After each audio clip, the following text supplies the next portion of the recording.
Plusieurs lignes de la parole mènent à une seule ligne, celle de la vérité éternelle.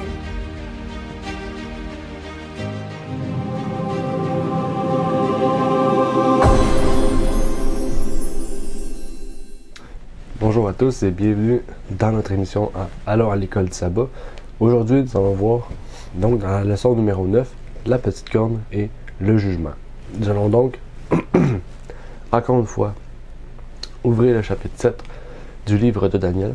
Donc cette fois-ci, nous n'allons pas parler des bêtes, mais des versets auxquels on parlait du jugement et de la petite corne. Le chapitre 7 est un chapitre important et surtout le premier chapitre qui nous introduit dans des prophéties qui nous concernent davantage. Et donc, je vous prie de prendre votre guide de l'école du sabbat et surtout votre Bible en main pour que nous puissions ouvrir ensemble ce chapitre et l'étudier. Je vous souhaite donc bonne étude et bonne écoute.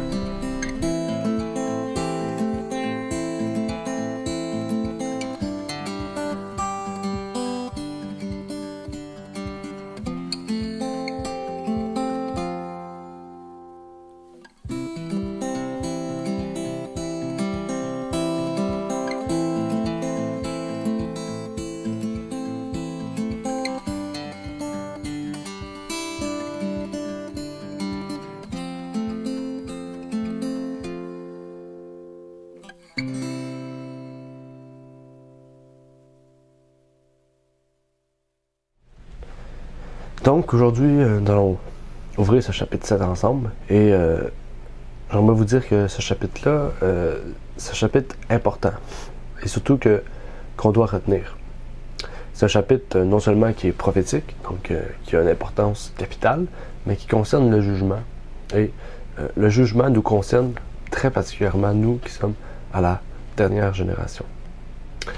Et donc, pour cela, je vous prie d'apporter une attention particulière à ce qu'on va voir aujourd'hui, qui sera lié aussi de proche avec ce qu'on a vu la semaine dernière, mais aussi avec le chapitre 2 de Daniel, auquel on va faire quelques parallèles et que vous pourrez aussi voir des parallèles avec ce qu'on va décrire. Et donc, avant de pouvoir entrer dans le vif du sujet, j'aimerais pouvoir vous inviter à pouvoir liker cette vidéo, partager, commenter ou surtout si vous avez des questions ou vous voulez répondre à des questions que vous avez écrites dans le guide, qui sont peut-être différentes avec lesquelles moi j'ai pu marquer. Ou sinon, vous pouvez nous contacter aussi par email à contact@ligne-sur-ligne.ca si vous avez toute autre question ou même des suggestions à faire avec l'émission ou toute autre chose en lien avec le ministère. Et donc, avant de commencer, je vais faire une courte prière et par la suite, on pourra entamer ce sujet du jour. Prions. Notre Père qui est aux cieux, j'aimerais te remercier, Seigneur, de nous permettre d'être réunis aujourd'hui, Seigneur, pour étudier cette leçon et en faire réviser et approfondir ce que tu veux nous révéler dans ces différents passages, Seigneur. Peux-tu donc nous bénir et nous permettre aussi de voir ce que tu veux nous révéler et que nous puissions comprendre aussi les points importants dans ta parole. Que tu puisses donc nous permettre de voir l'importance du jugement et ce que tu veux nous révéler à propos de cette petite corne. Et donc, c'est ma prière au nom de ton Fils Jésus-Christ.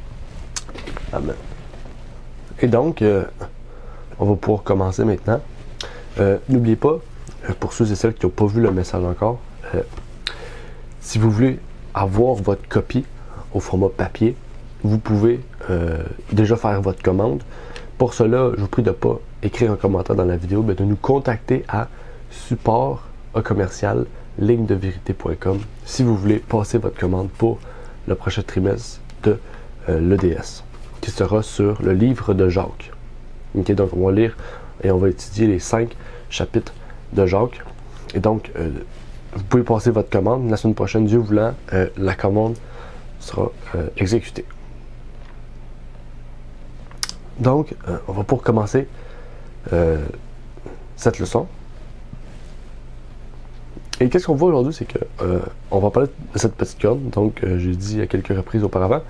Et pour ceux et celles qui écoutent ces émissions depuis un petit moment, au début de l'année, on a, dans nos écoles du sabbat, justement, parlé de cette petite corne. On a fait le lien avec Apocalypse 13 et la première bête, et cette petite corne dans Daniel 7. Et on avait vu la dernière fois, surtout les 4 bêtes de Daniel. Okay? Et on avait lié donc cette bête à cette petite corne. Parce que n'oubliez pas, cette 4e bête est liée à cette petite corne, comme le dragon est lié à la bête du chapitre 13. Donc, chapitre 12 et chapitre 13. Premièrement, nous faisons face à une corne. Avant de commencer à étudier, il faudra faire un retour sur comment la Bible décrit cette corne. On lit au verset 8 qu'elle arracha 3 cornes. C'est-à-dire, donc, d'après ce qu'on a vu, c'est qu'elle a arraché 3 puissances, 3 royaumes, et avec des rois à leur tête. Ça, on va y revenir dans quelques instants, au cours des prochaines minutes, à propos de ces 3 cornes. On dit ici qu'elle avait des yeux comme ceux d'un homme, verset 8 encore, et encore au verset 8, une bouche qui proférait de grandes choses. Donc on voit que, en fait, qu'est-ce qu'elle fait, c'est amener la destruction, et qui profère de grandes choses. On dit qu'elle profère des choses, en fait, qui sont pas spectaculaires, mais des choses qui ne sont pas habituellement entendues, en fait. Et verset 21, ça nous dit qu'elle faisait la guerre aux saints et prévalait sur eux. Donc on comprend tout de suite que c'est un pouvoir qui va à l'encontre de celui de Dieu. Okay? Donc elle fait vraiment suite à cette bête. Okay? En fait, ça c'est la description de la corne. Les premières descriptions qu'on a au verset 8 à 11. Et en partie au verset 21. Mais du verset 23 à 27, on nous décrit plus précisément ce royaume, plus précisément cette bête. Et là, c'est là qu'on nous indique en fait que cette corne va être un royaume. Okay, dans le verset entre 23 et 27. Et on parle encore une fois de cette corne. Okay? Là, je vous ai dit que c'était cette corne. Là, on va voir comment on fait pour savoir que c'est cette corne. Il y a un lien évident qui nous montre cela, c'est le verset 8. Le verset 8 nous dit que la petite corne prend la place des 3 autres. Okay, donc, elle supprime 3 cornes pour, en fait, avoir sa puissance sur les 7 autres cornes. Okay? Et cela confirme donc le verset 24. Le verset 24 qui nous dit que cette corne est un royaume et ayant un roi à sa tête. Et qu'est-ce qu'elle fait? Elle opprimera 3 royaumes. Donc, on comprend tout de suite que ces 3 royaumes-là sont les mêmes que les cornes, en fait. Donc, cette petite corne, décrite au verset 8, en fait, se retrouve aussi au verset 23-27. C'est le même royaume, ok? On dirait que c'est séparé, mais quand on lit, on voit que c'est la même chose. Okay? Par ce fait-là. Par ce fait-là, le fait que celle qui sort de la 4e bête détruit 3 royaumes, et celle de la petite corne, dit plus haut, supprime 3 cornes. Donc, c'est ça le lien qu'on peut faire vraiment avec ces descriptions-là. Et on remarque donc que, en fait, le chapitre 7, tout le chapitre 7, c'est où qu'on parle de royaumes qui sont de la 4e bête, d'une petite corne qui supprime 3 royaumes. On parle de la même puissance. Okay? Donc, du verset 23 à 27, c'est encore une fois la petite corne. Et donc, ça nous rajoute d'autres descriptions de cette petite corne.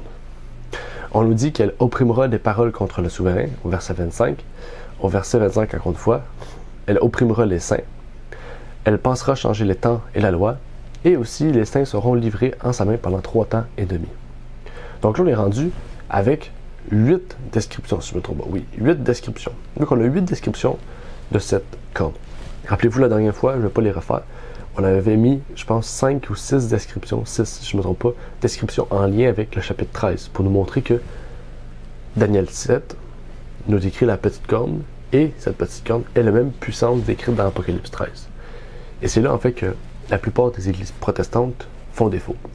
Les protestants disent, ou encore, je ne sais pas si encore aujourd'hui c'est le cas, mais depuis à l'époque des pionniers, et même peut-être début 1900, mi-1900, la petite corne a toujours été identifiée comme le pouvoir papal.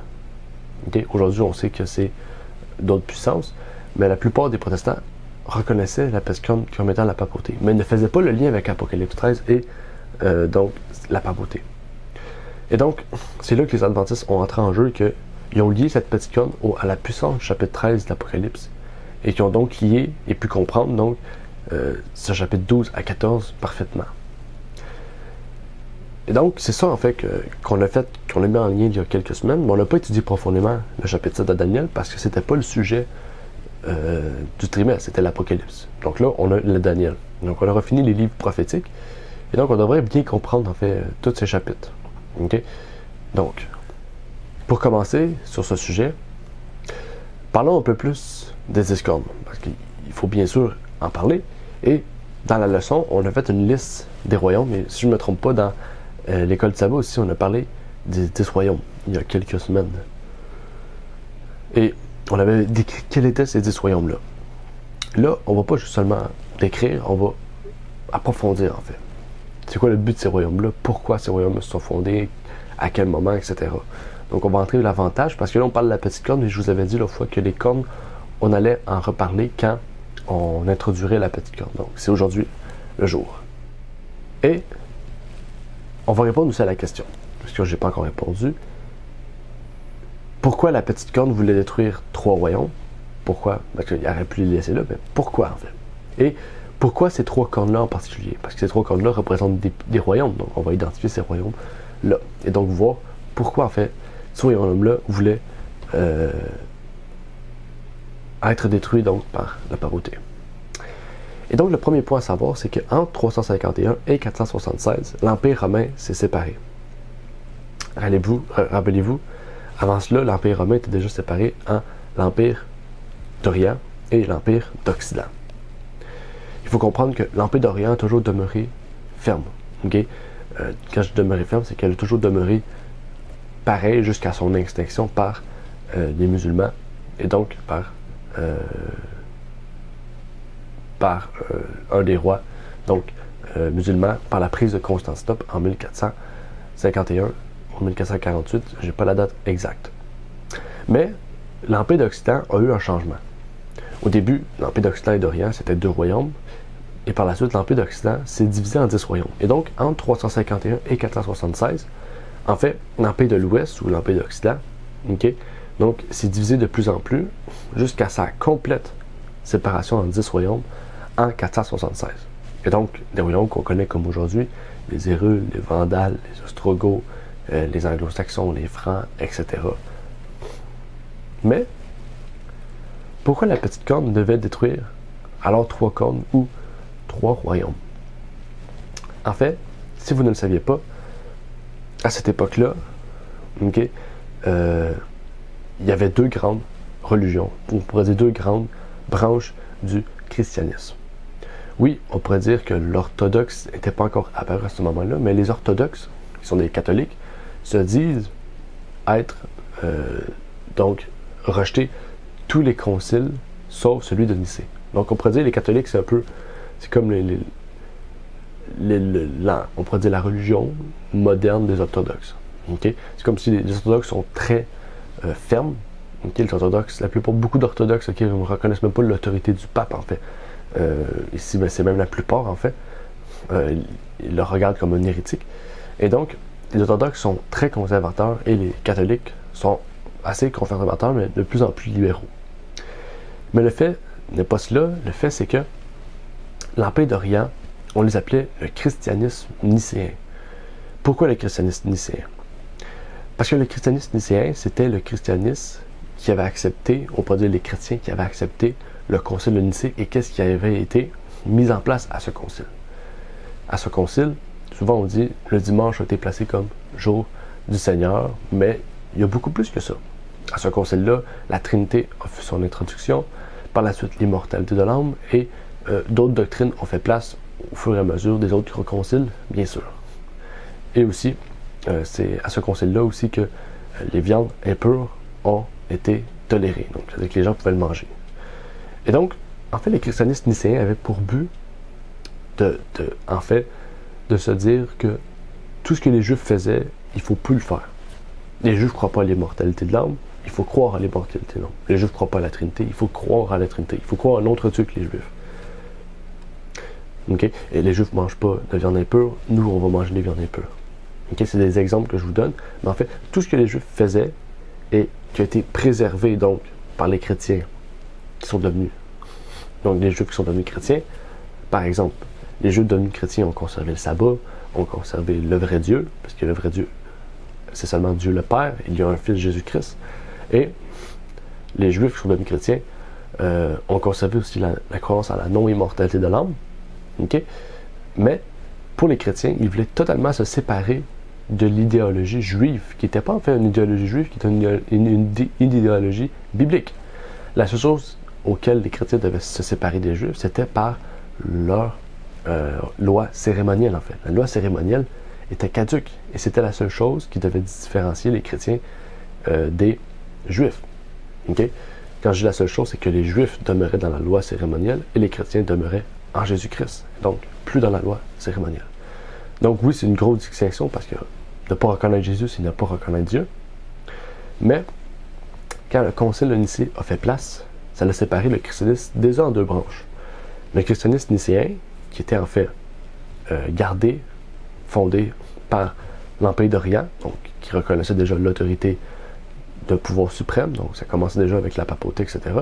Et il y avait le pouvoir d'Occident, okay? Occident, c'était 10 royaumes, et ces 10 royaumes-là, pour la plupart d'entre eux, étaient ariennes. Okay? Les puissances ariennes, d'après Wikipédia et toutes ces choses-là, ils disent que l'arianisme, c'est ceux qui disent que Jésus a été créé.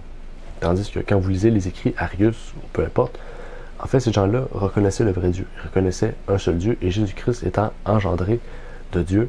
Et donc, ayant, oui, un commencement, mais non pas par création, mais par engendrement. Ce qui marque une très grosse différence dans ces croyances-là. Mais, en fait, ce qu'il faut comprendre, c'est que sur ces 10 royaumes-là, 7 ont décidé de se soumettre au christianisme nicéen et donc d'accepter ces différentes doctrines, mais 3 contre ont refusé de se soumettre à la papauté. Et c'est là que la papauté, pour, on pourrait dire, avoir sa puissance mondiale, devait détruire ces 3 puissances-là, ces 3 cornes-là, qui étaient déclarées hérétiques. Il ne faut pas oublier. Donc, ça n'avait pas seulement un but politique, dans le sens que, pour avoir le contrôle mondial de territoires connus, il devait détruire ces 3 royaumes-là, mais aussi, en fait, ces 7 cornes-là et l'Empire d'Orient, vous voyez, c'est les Ariens comme des hérétiques. Ils devaient être détruits. Et donc, il faut savoir en fait que depuis toujours, en fait, aussitôt que le concile de Nicée a été mis en place, les véritables chrétiens ont commencé à être persécutés. Avant cela, en fait, ils ne pouvaient pas être persécutés parce qu'il n'y avait pas une reconnaissance politique de ces croyances-là. Mais quand le politique s'est mêlé de la religion et que la religion a dominé sur le politique, donc ceux qui étaient religieux, donc la papauté, pouvaient mettre leur doctrine en exécution et avant tout, donc ils pouvaient mettre la Trinité et mettre en prison tous ceux qui ne croyaient pas à la Trinité, ceux qui ne croyaient pas à l'immortalité de l'âme, ceux qui ne mangeaient pas de viande impure. On a fait beaucoup, on pourrait dire, de prédications sur le sujet. Par exemple, le Lévitique 11, on a étudié en 3 parties le Lévitique 11, l'histoire, ce que la Bible nous dit, ce que la science nous dit. Quand on regarde l'histoire, plusieurs personnes ont été arrêtées parce qu'ils ne mangeaient pas de viande impure. Ils étaient considérés comme des Juifs. Et pourtant, la Bible nous dit bien de ne pas manger ces choses-là. Et donc, ces 3 cornes-là, ces 3 tribus germaniques, ont refusé d'avoir ces vues trinitaires et voulaient garder ces vues ariennes. Mais eux ne se sont pas laissés faire, ils se sont battus. Et c'est pour ça que la papauté a décidé de les éliminer. Au contraire, les 7 autres se sont soumis et ont accepté les vues trinitaires, ou se sont battus un peu, ou se sont laissés faire conquérir, mais en fait, ne se sont pas défendus de leur point.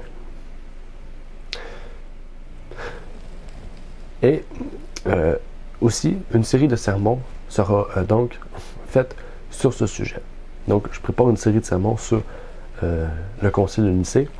En fait, plus précisément sur, qu'est-ce qui s'est passé depuis la mort de Jean, donc la fin des apôtres, jusqu'au concile de Nicée, et à partir du concile de Nicée, jusqu'au prochain concile de Nicée. Donc, le avant et après le concile de Nicée. Qu'est-ce qui a mené au concile de Nicée et qu'est-ce qui est arrivé depuis le concile de Nicée jusqu'au prochain concile. C'est ça que j'aimerais faire avec vous comme sermon, donc un sermon historique et aussi biblique sur quelle doctrine a été mise en place, quel changement a eu lieu en fait pour mener à ces choses-là et comment on fait en fait pour vivre ceux qui gardaient les véritables doctrines.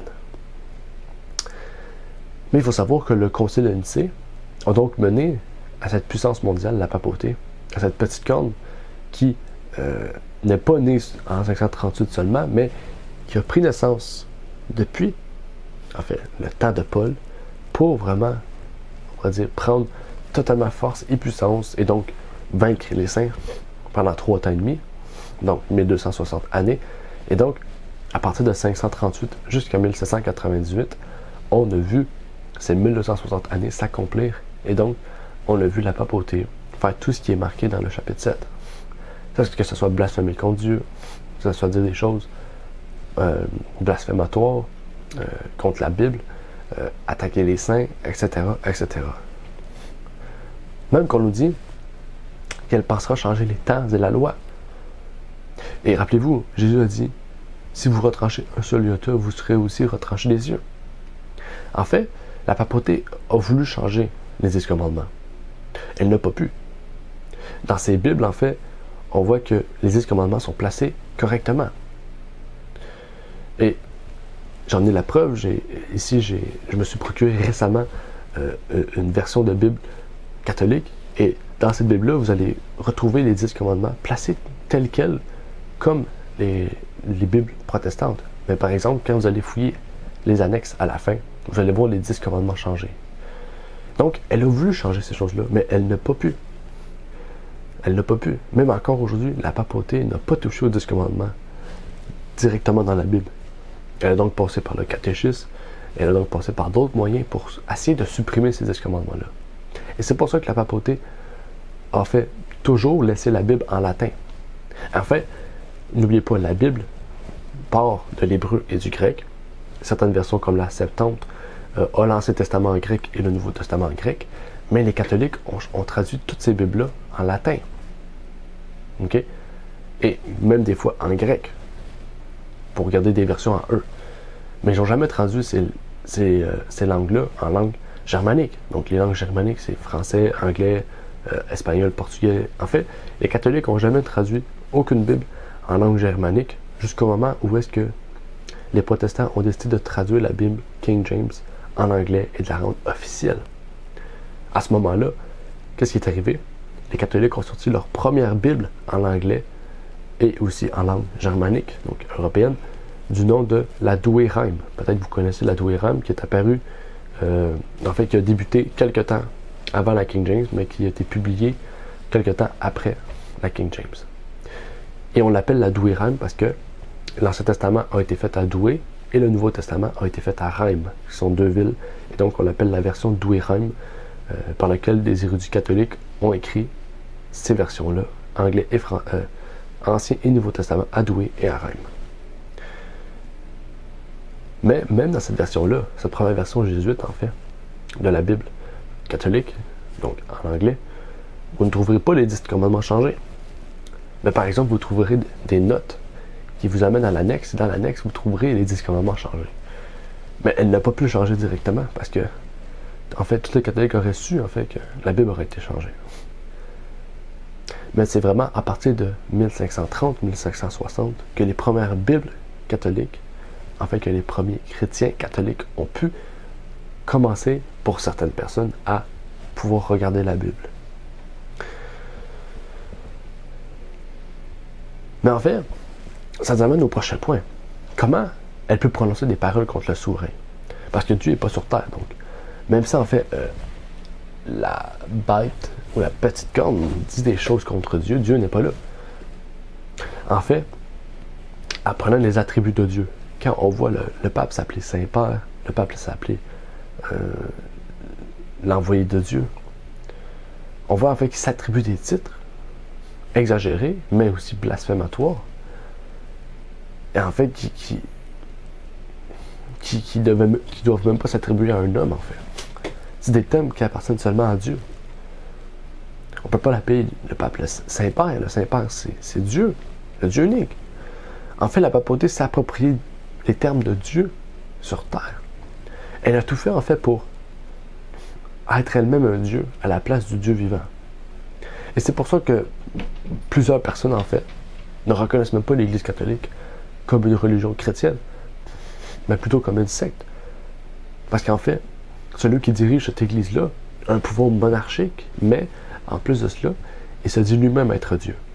Donc comment pouvoir adorer Dieu dans une église auquel elle n'adore même pas Dieu? Et c'est pour ça qu'on se dit protestant. Aujourd'hui, on voit des protestants qui vont à l'église le dimanche, qui vont à affiliation avec la papauté, mais ce ne sont pas des protestants. Et bientôt, si je ne me trompe pas, 2 jours après la sortie donc, de cette vidéo, donc vendredi, donc dimanche, il y aura un article sur justement qu'est-ce qu'être un protestant. Qu'est-ce qu'un protestant?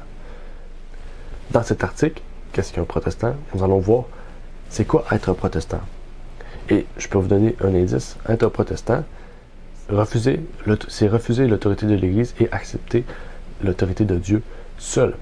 Et en explorant, vous allez voir qu'est-ce que c'est qu'être un protestant. Mais un protestant refuse toute affiliation avec l'Église catholique. Et ce que les protestants font en ce moment, ne les définit plus comme étant protestants. Et en lien justement avec son attaque aux saints, parce que ça dit qu'elle va attaquer les saints, on voit dans Apocalypse 12 qu'elle a attaqué l'Église, qu'elle a attaqué aussi sa postérité, donc le reste de l'Église, de la femme. Et jusqu'au retour de Jésus-Christ, en fait, la papauté attaquera les saints. Mais cette fois-ci, le reste de sa postérité. Donc, nous et tous ceux et celles qui sont réellement protestants.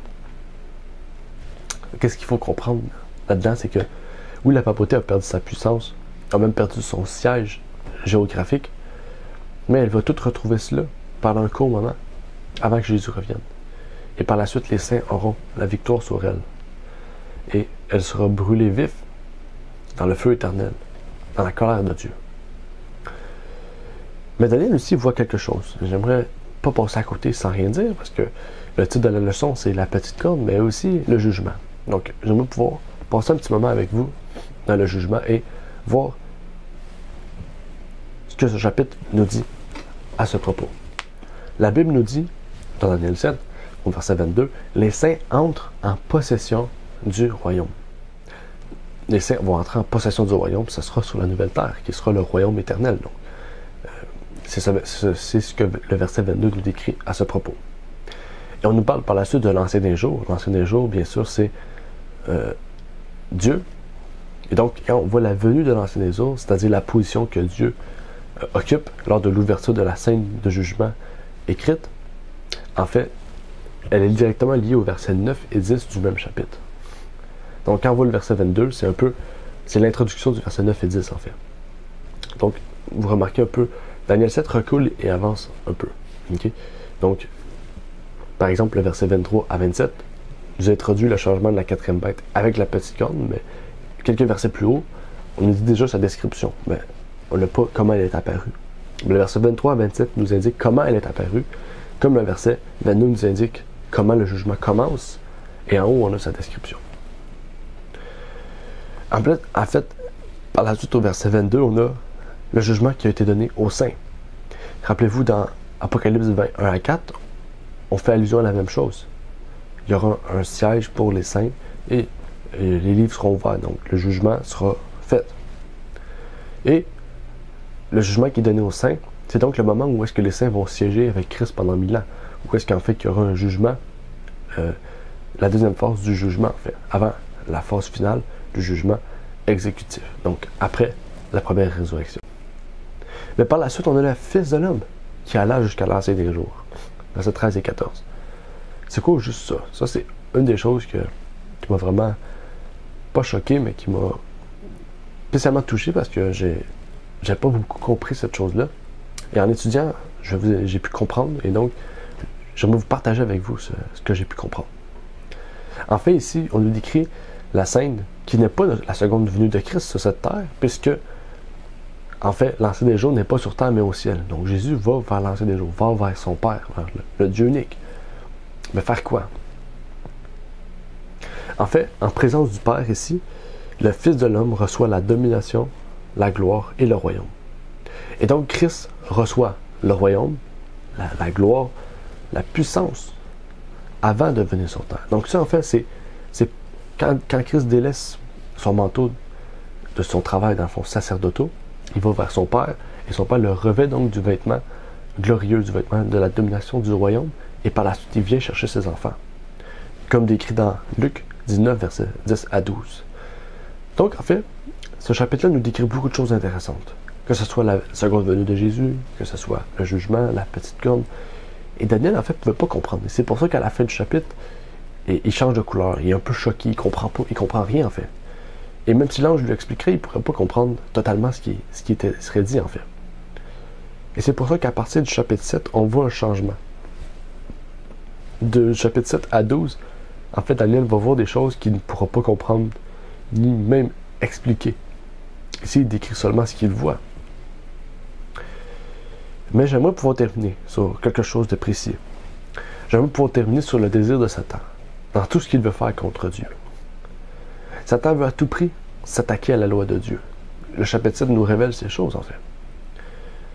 Quand Satan était au ciel, sa révolte était, oui, parce qu'il était jaloux de la place de Dieu, mais aussi à cause qu'il disait que c'était impossible d'observer totalement la loi de Dieu. Et donc, Satan sur terre fait la même chose. Il veut détruire non seulement le nom de Jésus, mais détruire la loi de Dieu. Et il veut nous faire entrer dans notre tête que c'est impossible de l'observer. Et donc, il détruit le principe même que Paul nous dit, soyez parfaits en toutes choses. Et Paul nous parle de la perfection chrétienne, de la perfection morale. Il nous montre qu'on doit revêtir une moralité parfaite. Comme Jésus sur la terre est venu. Jésus est venu sur la terre, non pas avec un corps mortel, puisqu'il est mort, mais il est venu avec un caractère exemplaire, un caractère que Dieu veut pour tout enfant, pour toute personne qui est baptisée. Et Satan nous montre, en fait, que c'est impossible. Mais Jésus nous dit, si c'est possible. Même Satan a voulu me prouver que c'était impossible, mais je l'ai fait. Et Jésus nous montre donc cet exemple. Et je voulais lire, donc, à propos de la papauté et de son désir de changer le temps de la loi, un texte de l'Esprit de prophétie dans Jésus-Christ à la page 769, qui nous dit comme suit. La loi de Dieu, la loi que Dieu a proclamée de sa bouche est défectueuse. Elle a dû être modifiée dans quelqu'une de ses parties. Voilà ce que Satan affirme aujourd'hui. C'est là la dernière grande erreur qu'il s'efforce de propager dans le monde. Il n'a pas besoin qu'il s'attaque. Il n'est pas besoin qu'il s'attaque à la loi tout entière. S'il peut amener les hommes à négliger l'un des préceptes, son but est atteint. Car quiconque observe toute la loi mais pêche contre un seul commandement devient justiciable de tous. En consentant à enfreindre un commandement, les hommes se placent sous la domination de Satan. En substituant une loi humaine dans la loi divine, Satan s'efforce d'assurer la direction du monde. Cette œuvre est décrite dans la prophétie. Il est dit au sujet du grand pouvoir rebelle que représente Satan dans le monde, il proférera des paroles contre le Très-Haut, il opprimera les saints du Très-Haut et formera le dessein de changer les temps de la loi, et les saints seront livrés à son pouvoir. Et donc le plan de Satan de détruire la loi de Dieu est réussi. Et les personnes refusent d'obéir au 4e commandement, au sabbat. Et tous les chrétiens se posent pas comme question. 9 commandements sont valides, mais un seul n'est pas valide. C'est bien illogique. C'est comme dire, dans la loi humaine, j'observe toutes les lois humaines. Les codes de la route, je l'observe tout, sauf faire mes stop. Est-ce que c'est quelque chose de logique? Non. Si vous croyez aux 9 commandements, vous devez croire au dernier, au 10e. Sinon, en fait, vous les détruisez tous. En fait, c'est soit on croit aux 10 commandements, soit on n'y croit pas. On ne peut pas croire à moitié. Mais Satan a réussi son coup. Satan nous a fait croire à la plupart des gens que 9 commandements sont valides, mais un seul non. Et en faisant cela, en fait, ils détruisent les 10 autres commandements. 9 autres, désolé. Et donc, Dieu nous appelle aujourd'hui. Dieu nous invite à être de ceux qui font partie du reste. Et non de ceux qui refusent la loi de Dieu et l'oppriment par la loi humaine, comme Satan le fait, comme Ellen White nous le montre ici. Que nous puissions donc ressourcer dans la source de vie et dans l'amour, à savoir dans Jésus-Christ, mort et ressuscité pour nous donner la vie éternelle. Donc, notre seule source de vie, notre seule source de victoire est Jésus-Christ, le juste mort pour nous. Et donc, j'aimerais terminer par une prière avant de pouvoir vous laisser. Et donc, pouvoir entamer dans la journée à suivre la prochaine leçon. Et donc, je vous prie de prendre la position et je vais faire une courte prière pour terminer cette émission. Notre Père qui est aux cieux, j'aimerais te remercier, Seigneur, de nous bénir et de nous montrer aujourd'hui ce chapitre 7, qui est une révélation très claire de ce que tu désires pour nous. Puisses-tu donc nous guider et nous protéger, Seigneur, en cette journée, et que tu puisses nous révéler, Seigneur, les différentes vérités auxquelles tu veux qu'on adhère. Et donc, que tu puisses non seulement nous rendre purs et sans tache, comme il est écrit dans Apocalypse 14, mais que tu puisses aussi nous permettre donc de comprendre la parole et de pouvoir aussi expliquer aux gens qui veulent en apprendre davantage, Seigneur, correctement, ce qu'il en est. C'est ma prière, Seigneur, pour tous ceux et celles qui te recherchent, qui veulent avancer dans la connaissance de la vérité, mais aussi dans une vie pratique de ta vérité. Et donc, je te remercie pour ces choses. Je te remercie de nous donner le temps, les moyens de pouvoir faire ces guides, Seigneur. Au nom de ton Fils Jésus-Christ. Amen. Merci d'avoir écouté cette vidéo. Pour plus de contenu, abonnez-vous sur notre site Internet. Il est également possible pour vous de nous suivre sur notre page Facebook et de nous contacter par email.